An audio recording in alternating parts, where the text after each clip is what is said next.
में किसान विरोध कर रहा, सरकार समझाने की कोशिश कर रही है तो विपक्ष सड़क से सदन तक संग्राम कर रहा।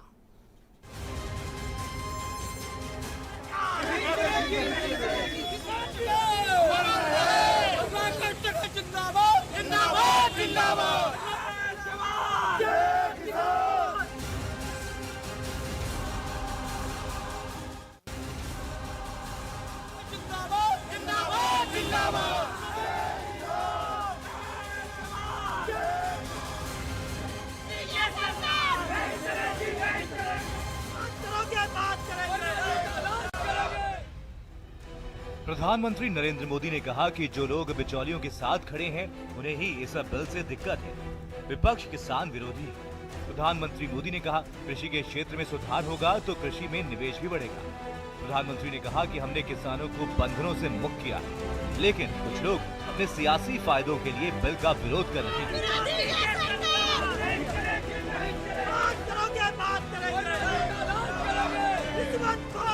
और हम देश के किसानों को आत्मनिर्भर बना रहे हैं। आलू, खाद्य तेल, प्याज जैसी चीजें अब इस एक्ट के दायरे से बाहर कर दी गई है। अब देश के किसान बड़े बड़े स्टोर हाउस में, कोल्ड स्टोरेज में इनका आसानी से भंडारण कर पाएंगे।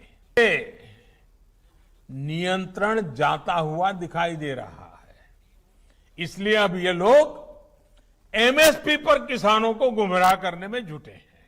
देश के प्रत्येक किसान को इस बात का भरोसा देता हूं कि एमएसपी की व्यवस्था जैसे पहले चलती आ रही थी वैसे ही चलती रहने वाली है। प्रधानमंत्री मोदी कह रहे हैं कि सरकार किसानों के बारे में सोच रही है, तो वहीं सांसद संजय सिंह ने पहले तो सदन में धरना दिया, बाद में संसद परिसर में सभी 8 निलंबित सांसदों के साथ धरना दिया। फिर 8 सांसदों को निलंबित किया गया, उनमें टीएमसी के 2, कांग्रेस के 3, आप के 1 और सीपीआई-एम के 2 सांसद शामिल हैं। सरकार ने लोकतंत्र और संविधान का गला घोट के एक काला कानून किसानों के खिलाफ देश की संसद में पास किया है और ये कानून देश के किसानों के पेट और पीठ दोनों पर लात मारने के लिए पास किया गया है। आज हम लोगों को निलंबित किया गया है। 8 सांसदों को अलग अलग दलों के निलंबित करें या जो मन में आए कार्रवाई करें, हम देश के करोड़ों किसानों की आवाज उठाते रहेंगे। तो वहीं देश भर में किसानों का विरोध प्रदर्शन भी देखने को मिला। मेरठ में कलेक्ट्रेट में किसानों ने प्रदर्शन किया और कहा कि अगर ऐसा बिल को वापस नहीं लिया गया तो बड़ा आंदोलन होगा। जो किसान हैं उनके व्यूज हैं और वो सब केंद्र सरकार की नीतियों का विरोध कर रहे हैं। खुद जो पीएम नरेंद्र मोदी हैं उनके ऊपर अब उन्हें यकीन नहीं है। हालांकि जो प्रधानमंत्री हैं वो लगातार ये यकीन दिला रहे हैं किसानों को कि यह अध्यादेश जो है उनके हित में है। ललितपुर में किसान विरोधी बिल के विरोध में किसानों का प्रदर्शन देखने को मिला। किसानों और पुलिस में धक्का मुक्की हुई। सैकड़ों किसानों ने कलेक्ट्रेट में नारेबाजी की। बागपत में राष्ट्रीय जाट महासंघ के प्रदेश अध्यक्ष रोहित जाखड़ ने कहा कि अगर इसमें बदलाव नहीं हुआ तो हम सांसदों को यहाँ घुसने नहीं देंगे। किसानों के बारे में कोई सरकार नहीं सोचती है। जाके हम इस अध्यादेश की जो खामियां हैं उसको लोगों को बताएंगे। जब किसान भाइयों की सहमति के उपरांत हम जो निर्वाचित सदस्य हैं जो हमारी बातों को नहीं उठाएगा सरकार के सामने, उसका बायकॉट करेंगे। लखनऊ में कलेक्ट्रेट पर भारतीय किसान यूनियन ने प्रदर्शन किया और केंद्र सरकार के खिलाफ हल्ला बोला। किसानों ने कहा कि ये कानून हमारे हित में नहीं है। एक बात कर दें, तय कर दें, एक कानून बना दें कि जो इनका समर्थन मूल्य तय है केंद्र सरकार द्वारा, उसके काम में जो किसी की फसल नहीं बिकेगी, अगर फसल बिकेगी तो अपराध शाखा में वो आएगा, अपराध की श्रेणी में वो कानून बन जाए, सब मान जाएंगे।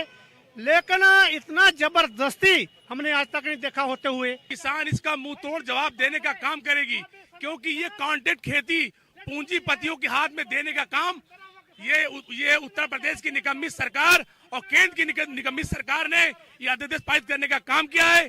और चूंकि अगर जो ये अध्यादेश किसान के हित में होता तो किसान यकीनन इसका स्वागत करता। इसमें किसानों के हित में नहीं है ये बिल और इसको जबरन जो है पास कराया जा रहा है, जिसका लगातार ये विरोध करते हैं। और यदि सरकार नहीं चाहती तो इसके बाद इनका साफ कहना है कि आने वाले वक्त में पूरे प्रदेश नहीं पूरे देश में जो है किसान लगातार सड़कों पे उतरेगा। प्रधानमंत्री मोदी का कहना है कि हम किसानों के बारे में सोच रहे हैं और विपक्ष का कहना है कि बिल किसान विरोधी है, तो किसान प्रदर्शन करें। बेरोजगारों की समस्याओं के बाद अब किसान भी कहीं न कहीं केंद्र सरकार के लिए चुनौती बनते जा रहे हैं। ब्यूरो रिपोर्ट, भारत समाचार।